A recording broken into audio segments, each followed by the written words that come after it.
Hello বন্ধুরা, আজকে মায়ের হাতের একটা অন্যরকম রেসিপি নিয়ে তোমাদের কাছে চলে এসেছি। এই দেখো, এবার কড়াইতে তেল গরম হয়ে গিয়েছে। কেটে ধুয়ে রাখা আলু কড়াইতে ছেড়ে দিলাম। এবার আলুটা ভেজে উনি নামিয়ে ফেলবেন।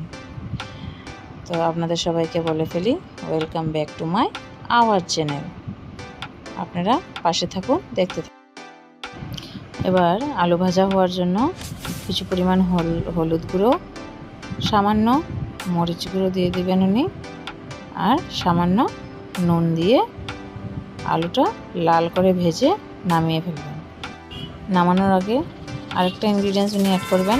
কি অ্যাড করে সেটা দেখার জন্য আপনারা পাশে থাকুন আর ভিডিওটা দেখতে থাকুন। এবার ভালো করে নাড়াচাড়া করে ঢেকে দিয়ে আলুটা ভালো করে সিদ্ধ করে লাল করে ভেজে নিন। মেজমার হাতে দারুণ এই সুস্বাদু রান্নার রেসিপিটা ভাবলাম আপনাদের সাথেও শেয়ার করব। আপনারা সবাই নিশ্চয়ই ভাবছেন রেসিপিটা কি, এবার বলে দেব। এইদিকে সম্বাসের জন্য নিয়ে নিলেন 2টো তেজপাতা, দারচিনি, 4টা এলাইচি, অল্প গোটা জিরে। এবার একটা বাটিতে উনি কিছু পরিমাণ চিড়া নিয়ে নিলেন। চিড়েগুলো এবার ধুয়ে চিপে অন্য একটা পাত্রে নিয়ে নিচ্ছেন। দেখুন, এবার চিড়েগুলোকে মশলা দিয়ে অল্প মাখিয়ে নেবেন। সামান্য পরিমাণ হলুদ গুঁড়ো দিয়েছেন উনি, সামান্য পরিমাণ লঙ্কার গুঁড়ো দিয়েছেন। এবার সামান্য পরিমাণ নুন দিবেন, দিয়ে উনি ভালো করে হালকা হাতে মাখিয়ে নেবেন। এবার মনে হয় আপনারা বুঝতে পেরে গেছেন আমি কি রান্নার কথা বলছি, কি রান্না নিয়ে এসেছি। আপনারা দেখুন, আর এদিকে দেখুন আমার আলুটাও লাল করে ভাজা হয়ে গিয়েছে। বলেছিলাম যে লাস্টে একটা ইনগ্রিডিয়েন্টস দেবে, সেটা হলো একটা গোটা পেঁয়াজ। গোটা পেঁয়াজ লাস্টে এমন করে আলু ভাজার মধ্যে দিলে তরকারির স্বাদটা অনেক গুণ বেড়ে যায়। তো এবার পেঁয়াজটা দিয়ে দিলেন, দিয়ে আবার একটু ভালো করে নাড়াচাড়া করে তারপর আলু ভাজাটা নামিয়ে ফেলবে। আর আপনাদের সবার কাছে আমার একটাই অনুরোধ রইল যে আমার এই পুরো ভিডিওটা দেখবেন, দেখে সাথে সাথে লাইক করে দিবেন, আর অবশ্যই কমেন্ট করে জানাবেন আপনাদের কার কার জানা ছিল ওই রেসিপিটা। আর আমার চ্যানেলে নতুন হয়ে থাকলে সাবস্ক্রাইব করে দিবেন, পাশে থাকা বেল আইকনটা প্রেস করে দিবেন। আবার নতুন কি ভিডিও নিয়ে আসি সবার প্রথমে আপনাদের কাছে চলে যাবে।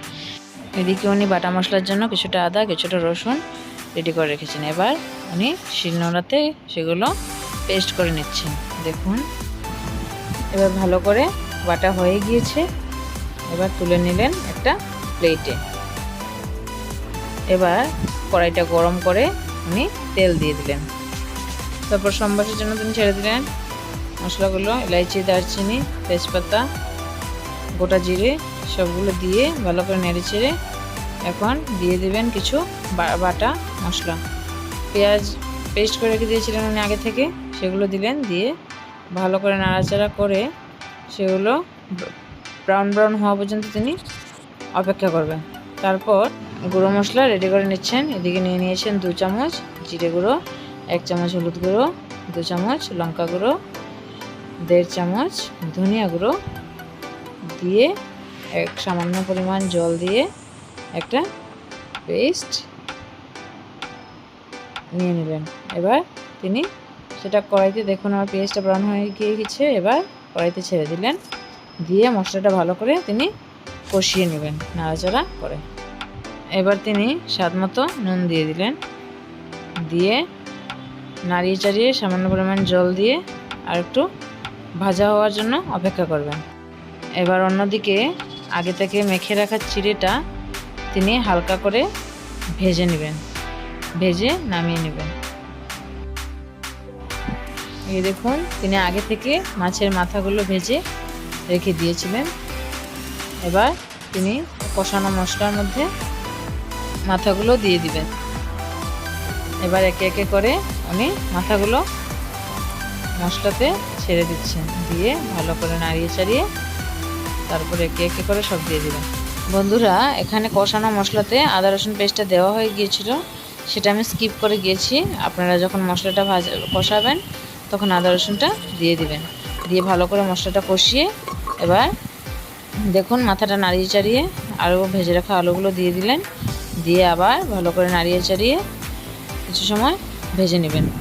এই দেখুন আলু আর মাছের মাথাটা অলমোস্ট কষানো হয়ে গেছে। আর অনেক সময় ভাজা করবেন? না আর ভাজবো না, নাড়াচাড়া করে জল দিয়ে দেবো। ফুটিয়ে রাখা গরম জল দিচ্ছি। জলটা আগে থেকে ফুটিয়ে রেখেছিলেন? দেখো বন্ধুরা, মেজমা আগে থেকে জলটা ফুটিয়ে রেখেছিলেন, এবার তরকারিতে দিয়ে দিলেন। এই দেখুন এখন ভেজে রাখা চিড়েগুলো দিয়ে দিলেন। এবার নাড়িয়ে চাড়িয়ে আরও কিছুক্ষণ হওয়ার জন্য অপেক্ষা করবেন। এবার কি নামিয়ে ফেলবেন? হয়ে গেছে, দেখুন বন্ধুরা কি দুর্দান্ত লাগছে দেখতে তরকারিটা। এই দেখুন বন্ধুরা আমাদের তরকারি পুরো রেডি হয়ে গিয়েছে, এবার নামিয়ে ফেলবেন উনি। আর খেতেও দুর্দান্ত হয়েছিল। আর এই দেখুন আমাদের তরকারি। তো আপনারা অবশ্যই কমেন্ট করে বলবেন আপনাদের কেমন লেগেছে রেসিপিটা।